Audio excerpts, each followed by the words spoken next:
Salut tout le monde, ici Nicolas Devic, j'espère que vous allez super bien. Heureux de vous présenter dans cette vidéo Eric Arnam. Ça va, Eric? Ça marche.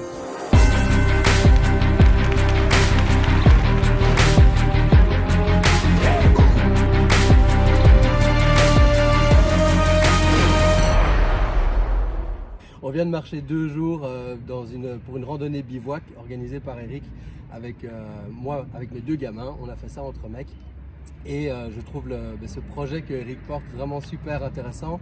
J'avais envie de vous partager cette expérience rapidement et vous présenter aussi l'histoire qu'il y a derrière quelqu'un qui décide d'entreprendre et de lancer un projet qui est d'emmener des familles à vivre des expériences de survie, des expériences de randonnée, de connexion à la nature. On va vous expliquer tout ça. Mais donc ton projet, c'est Survie en famille.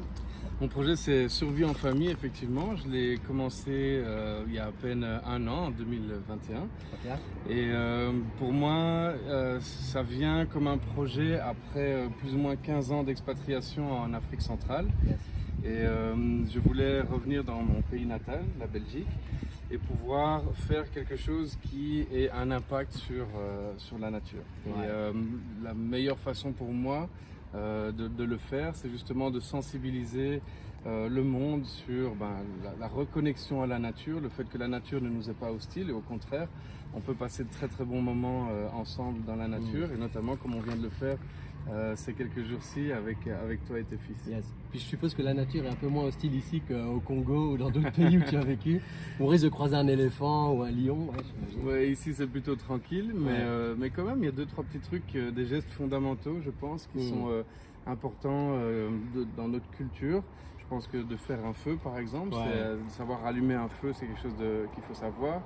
Quelles sont les priorités dans la survie aussi, et pas vraiment quand on se trouve en haute montagne, mais simplement voilà, quand on fait une petite balade estivale et qu'il nous arrive un pépin, qu'est-ce qu'il faut faire en premier, quelles sont les priorités.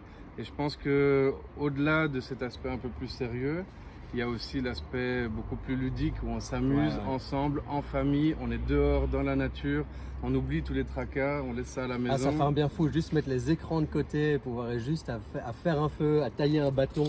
Ah si, ouais, j'ai taillé un beau bâton, magnifique. Un truc que j'ai plus fait depuis 30 ans au moins, donc voilà, c'est vraiment, effectivement il y a le côté ludique. Et puis on en parlait un peu sur le chemin, il y a le côté survie, je sais qu'il y en a beaucoup qui mettent en avant le côté un peu fataliste du monde qui part en cacahuète, où on risque de vivre l'apocalypse et il faut arriver à survivre là-dedans. Toi tu as une approche un peu plus douce de tout ça, moi j'ai senti vraiment la volonté aussi de pouvoir se détendre, à dire je suis autonome, si j'ai un pépin, je sais m'orienter, je peux allumer mon feu. Donc c'est pas obligé d'attendre l'apocalypse pour se former à ces pratiques-là. Moi j'ai bien aimé que les enfants apprennent ça et puissent se sentir aussi plus autonomes et fiers, quoi. Fiers. Bon, il y a Edouard qui allume son feu, la joie que c'est au moment où ça prend. Voilà. Exactement. Non, je pense que les enfants gagnent énormément au travers de ce genre de petits stages parce qu'ils gagnent en confiance en eux aussi, ils sont fiers d'eux et ils gagnent une compétence en plus. Donc pour moi c'est toujours tout bénef, mais c'est vrai que mon approche est peut-être un petit peu plus dans le sens, comme on est avec des familles, on est avec des enfants, on va pas justement être dans le côté alarmiste, on va plutôt justement parler de choses positives. Et le fait de se retrouver ensemble en pleine nature, pour moi c'est le plus positif qu'on peut avoir.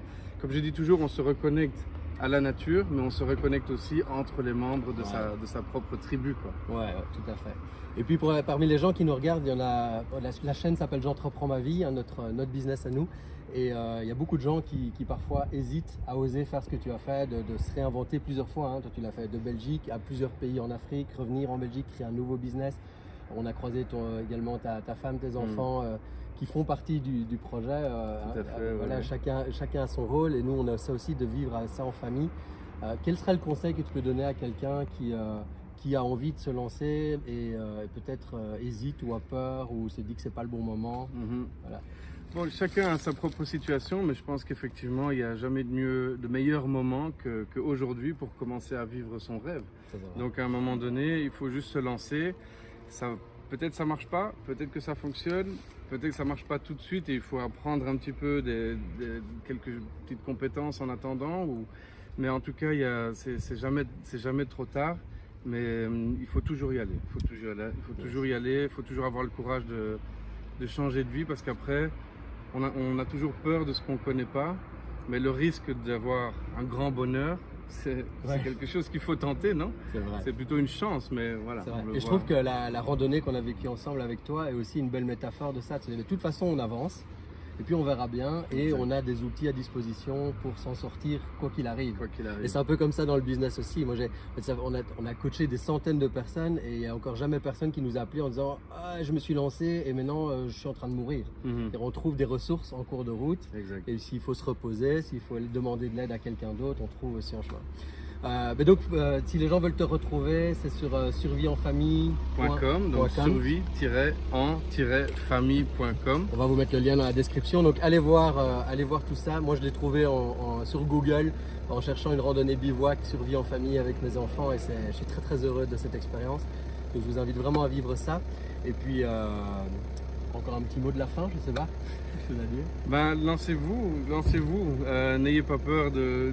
En fait, justement, les peurs nous empêchent justement d'avancer. Donc, pour moi, aussi bien que ce soit la peur d'aller se rencontrer la nature ou la peur de se lancer dans un business, c'est la même chose. Les peurs nous retiennent et nous empêchent de gagner, Exactement. de gagner du bonheur. Donc, pour moi, J'aime cette idée-là. voilà, il faut Voilà. toujours y aller. Top. Bon, désolé pour les petits bruits de moteur de voiture. Avant, on était en pleine forêt et on a décidé de tourner cette vidéo en arrivant ici au village. On est à La Roche en Ardennes. La Roche en Ardennes. Donc, on va retourner dans notre petit chez nous. Merci beaucoup. Si vous avez aimé la vidéo, partagez-la, likez-la, vous likez la chaîne. Vous savez comment ça se passe et on vous retrouve très bientôt. Ciao tout le monde. Merci Nicolas. Merci à toi.